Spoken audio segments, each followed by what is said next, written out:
अधिकांश घरों के अंदर में श्री सूक्त का पाठ होता होगा, अधिकांश घरों के अंदर में बात कर रहा हूं। लेकिन इस श्री सूक्त के अंदर में छिपे हुए गूढ़ रहस्य के बारे में क्या आप जानते हो क्या? हर एक मंत्र के अंदर में एक रहस्य छिपा हुआ है। तो आज के वीडियो में हम इन्हीं रहस्यों के बारे में जानने वाले, क्या रहस्य श्री सूक्त के अंदर में छिपे हुए। तो नमस्कार दोस्तों, मेरा नाम सुखितर। तो मित्रों, श्री सूक्त ऋग्वेदोक्त सिद्ध मंत्र है।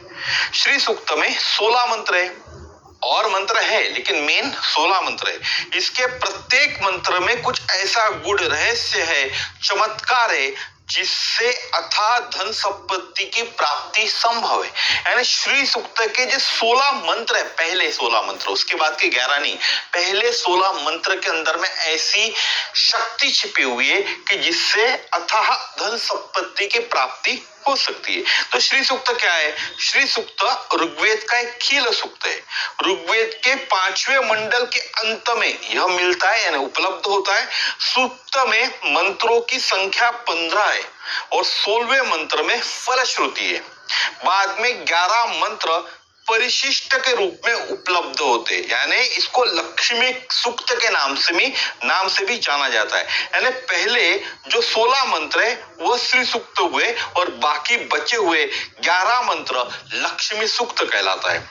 इसके ऋषि कौन है? आनंद, कर्दम, श्रीद और चिलकित, ये 4 श्री सूक्त के ऋषि है। इन चारों को भी श्री का पुत्र बताया गया है। श्री पुत्र हिरण्य गर्भ को भी श्री सूक्त का ऋषि माना जाता है। इसका छंद क्या है? चौथा जो मंत्र है वो ब्रहुति छंद में, 5वां और 6ठा मंत्र त्रिष्टुप छंद में, और अंतिम मंत्र का छंद प्रस्तार पंक्ति है, और शेष मंत्र अनुष्टुप छंद के अंदर में है। देवता कौन है? श्री शब्द वाचा लक्ष्मी इस सूक्त देवते की, इस सूक्त की क्या है? देवता है। अब विनियोग क्या है? इस सूक्त का विनियोग लक्ष्मी की आराधना, जप, होम आदि में किया जाता है। महर्षि बोधायन, वशिष्ठ आदि ने इसके विशेष प्रयोग भी बतलाए गए हैं। श्री सूक्त की फलश्रुति में भी इस सूक्त के मंत्रों का जप तथा इन मंत्रों के द्वारा होम करने का निर्देश भी बताया गया है। अब जब हम आराधना क्रम में श्री सूक्त के 15 मंत्रों को जब क्रम से विनियोग करते तो पहला क्या होता है? आह्वान होता है मंत्र, दूसरा आसन, तीसरा पाद्य, चौथा अर्घ्य, 5वां आचमन, 6वां मंत्र स्थान का, 7वां मंत्र वस्त्र का, 8वां मंत्र भूषण का, 6वां मंत्र गंध का, 10वां मंत्र पुष्प का, 11वां मंत्र धूप का, 12वां मंत्र दीप का, 13 नंबर का मंत्र नैवेद्य का, 4था नंबर का प्रदक्षिण का, और 15वां नंबर का उद्धासन का मंत्र है। अब श्री सूक्त के मंत्रों के विषय कैसे? तो पहला है भगवान से लक्ष्मी को अभिमुख करने की प्रार्थना। पहला और दूसरा, भगवान से लक्ष्मी को अभिमुख करने की प्रार्थना हम करते। तीसरे में लक्ष्मी से सानिध्य करने के लिए प्रार्थना करते। चौथे में लक्ष्मी का आह्वान करते। 5वें मंत्र के अंदर में लक्ष्मी की शरणागति एवं अलक्ष्मी के नाश की प्रार्थना करते। इसीलिए यह अलक्षीर में करके उच्चारण होता है। 6वें में अलक्ष्मी और उसके सहचारियों के नाश की प्रार्थना करते। उसके बाद 7वें में मांगल्य प्राप्ति की प्रार्थना करते। 8वें में अलक्ष्मी और उसके कार्यों का विवरण देकर उसके नाश की प्रार्थना करते हैं। उसके बाद 9वां जो मंत्र आता है वह लक्ष्मी का आह्वान करते। 10वें मंत्र के अंदर में मन, वाणी आदि की अमोघता तथा समृद्धि की स्थिरता के लिए प्रार्थना करते। 11वें मंत्र के अंदर में कर्दम प्रजापति से प्रार्थना करते। 12वें मंत्र के अंदर में लक्ष्मी के परिकर से हम क्या करते? प्रार्थना करते हैं। फिर उसके बाद 13वां नंबर का मंत्र 13 नंबर, लक्ष्मी के नित्य सानिध्य के लिए पुनः भगवान से हम प्रार्थना करते। 14वां नंबर का मंत्र पुनः लक्ष्मी के नित्य सानिध्य के लिए भगवान से प्रार्थना करते।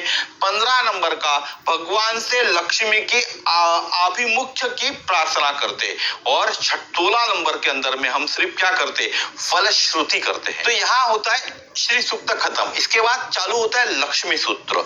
तो लक्ष्मी सूक्त सूक्त के अंदर में पहला होता है सौख्य की याचना, दूसरा मंत्र होता है समस्त कामनाओं की पूर्ति की याचना, तीसरा होता है सानिध्य की याचना, चौथा होता है समृद्ध के स्थायी के लिए प्रार्थना, पांचवा होता है देवताओं में लक्ष्मी के वैभव का विस्तार, छठवां होता है सोम की याचना, सातवां होता है मनोविकारों का निषेध, आठवीं होती है लक्ष्मी की प्रसन्नता के लिए प्रार्थना, 9वें नंबर का जो मंत्र है वह लक्ष्मी की वंदना है, 10वें नंबर का जो मंत्र है वह लक्ष्मी गायत्री है और 11वें नंबर का अभ्युदय के लिए हम प्रार्थना करते हैं। अब इस मंत्र के अंदर में जो हम श्री सूक्त बोलते हैं, लक्ष्मी सूक्त बोलते हैं, तो इसमें श्रीदेवी के नामों का, श्री सूक्त के मंत्रों में श्री लक्ष्मी के कुछ नाम अपने को देखने के लिए मिलते हैं। श्रीदेवी के नाम, ठीक है, पहला नाम है हिरण्यवर्णाम हरिणीम सुवर्ण रजतस्त्रजाम चंद्राम हिरण्यमयीम लक्ष्मीम अनपगामिनीम अश्वपूर्वाम रथमध्या हस्तिनाद प्रमोदिनीम श्री देवी। ये किसके नाम है? ये लक्ष्मी देवी के नाम है। फिर काम सोस्मिताम हिरण्य प्राकाराम आद्राम ज्वलंतीम तृप्ताम तपपर्यंतीम पद्मे स्थिताम पद्मवर्णाम प्रभासाम यशसा ज्वलंतीम देवजुष्टा उदाराम पद्मनेमीम आदित्यवर्णाम गंधद्वाराम दुराधर्षाम नित्यपुष्टाम करिष्णीम ईश्वरीम माता पद्ममालिनीम पुष्करिणीम यष्टिम पिंगलाम पुष्टिम सुवर्णाम हेममालिनीम और सूर्याम।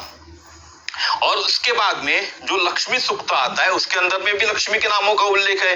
पद्मानना पद्मोरु पद्माक्षी पद्म संभवा अश्वदायी गोदायी धनदायी महाधनाम पद्म विपत्न पत्रा पद्म प्रिया पद्म दलायताक्षी विश्वप्रिया विश्व मनुनुकुले।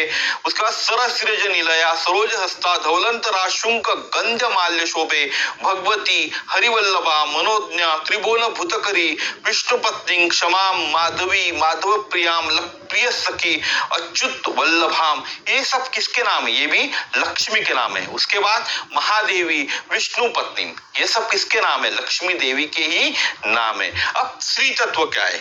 ऊपर जितने भी नाम मैंने आपको अभी बताया उनके प्रकाश में श्री देवी के स्वरूप रूप गुण वैभव आदि का अनुभव कुछ इस प्रकार किया जा सकता है।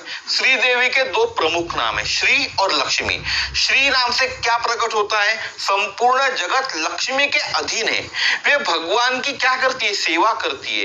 वे आश्रित जनों की पुकार सुनती है। वे आश्रित जनों की पुकार को भगवान तक पहुंचाती है। वे आश्रित जनों के मार्ग में आने वाली सारी बाधाओं को क्या करती है? जितनी भी बाधा है उनको क्या करती है? मिटाती है। वे आश्रित जनों को समस्त गुणों से संपन्न करती है। लक्ष्मी शब्द ये किससे हुआ? ये श्री शब्द से प्रकट होता है। इसीलिए हमको श्री सूक्त से श्री सूक्त का जाप करना चाहिए, श्री सूक्त का पठन करना चाहिए, क्योंकि सब चीजों को जितने भी आश्रित जन है उनकी पुकार कौन सुनती है? लक्ष्मी सुनती है। और आश्रित जनों की जो पुकार है वो भगवान तक पहुंचाने का काम भी श्री यानी लक्ष्मी माता करती है। दूसरा होता है लक्ष्मी। श्री देवी से श्री और लक्ष्मी दो नाम होते। तो लक्ष्मी से क्या प्रकट होता है? वे जगत के रूप में परिलक्षित होती है। उसके बाद सभी देवता मुनि आदि उनकी प्रार्थना करते। वे समस्त ऐश्वर्यों की स्वामिनी है। जो लक्ष्मी है समस्त ऐश्वर्यों की स्वामिनी है। सभी देवता मुनि उनकी प्रार्थना करते और जगत के रूप में परिलक्षित भी वह होती है। कौन है? लक्ष्मी है। लक्ष्मी कौन है? भरण और पोषण करने वाली है। वे समस्त भूतों की अर्थात प्राणियों की ईश्वरी है। लक्ष्मी का रंग कैसा है? वर्ण कैसा है? पद्म है। हिरण्य एवं आदित्य जैसा है। उनका मुख, उनके नेत्र और उनके जंगे जो है वो कमल जैसी है। वे पद्म की सवर्ण की एवं चांदी की माला भी धारण किए हुए। उनका प्रागट्य कमल से हुआ है। वे कमल के अंदर स्थित है। उनके कर कमल से सुशोभित है। उनके जो कर कमल है वह कमल से सुशोभित है। कहना न होगा कि कमल शांति दिव्यता एवं आनंद का प्रतीक है। उसके बाद उनके गुण क्या है? वे भगवती अर्थात ज्ञान बल ऐश्वर्य वीर्य शक्ति और तेज की निधान है। वे दयामयी है और क्षमा उदारता भी उनके गुण है। तो ये जो गुण है हमको कब मिलेंगे? जब हम श्री सूक्त का पाठ करेंगे तो ही हमें भगवती ज्ञान देंगी, बल देंगी, ऐश्वर्य देंगी, वीर्य देंगी, शक्ति देंगी और तेज देंगी। वे कैसी है? दयामयी भी है। उसके बाद विष्णु की पत्नी भी है, भगवान श्रीयपति है और ये विष्णु पत्नी भी है। भगवान का ज्ञान स्वतः सिद्ध है, अतः वे जात वेद भी कहलाते हैं। वे देवताओं के सखा है। मैंने आपको बोला ना, जात वेदों म आव, हम किससे? भगवान से प्रार्थना करते। भगवान यानी यहाँ कौन हुआ? विष्णु। वे देवताओं के सखा भी है। लक्ष्मी, माधव प्रिया, हरिवल्लभा, अच्युत वल्लभा। लक्ष्मी और नारायण दिव्य क्या है? दंपत्ति है। लक्ष्मी, माधव प्रिया, हरिवल्लभा, अच्युत वल्लभा भी है। उसके बाद लक्ष्मी और नारायण कैसे? दिव्य दंपत्ति है। दोनों ही उपाय एवं प्राय है। साधना में क्या करना चाहिए? श्री सूक्त में लक्ष्मी की प्रार्थना, स्तुति एवं शरणागति है। लक्ष्मी की शरणागति ग्रहण कर प्रार्थना एवं स्तुति करने से साधक को समस्त पुरुषार्थ प्राप्त होते। अगर आपको साधना करना है तो लक्ष्मी की श्री सूक्त की प्रार्थना कीजिए, श्री सूक्त की साधना कीजिए। श्री सूक्त में लक्ष्मी की प्रार्थना है, स्तुति है एवं शरणागति। किसकी शरणागति हम लेते? लक्ष्मी की शरणागति लेते। प्रार्थना करने से, स्तुति करने से साधक को समस्त पुरुषार्थ प्राप्त होते। तो मित्रों, आज के वीडियो में भगवान विष्णु से हम प्रार्थना करते कि इस देवी को हमारी सेवा ने, हमारी जो मनोकामना है वो पूरी करने के लिए इस देवी को भेजे। आपको जैसा मैंने बताया, पहला श्लोक, दूसरा श्लोक का क्या अर्थ होता है। तो दोस्तों, हर घर में पढ़ा जाए।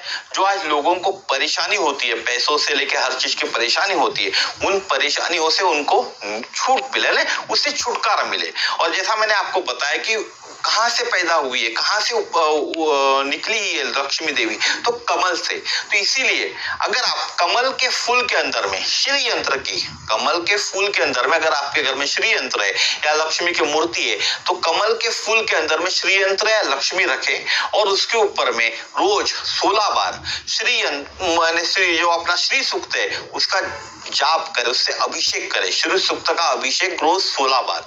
कमल के फूल के अंदर में श्री यंत्र रखे या लक्ष्मी की मूर्ति रखे और 16 बार रोज 16 बार उसका पठन करे। तो 16 बार क्या हो जाएगा? उसका आपको रखना पड़ेगा पानी से, आपको उसका अभिषेक करते रहना पड़ेगा रोज 16 बार। तो आपको इसका अनुभव बहुत जल्दी देखने के लिए मिलेगा। तो आज का वीडियो यहीं तक था।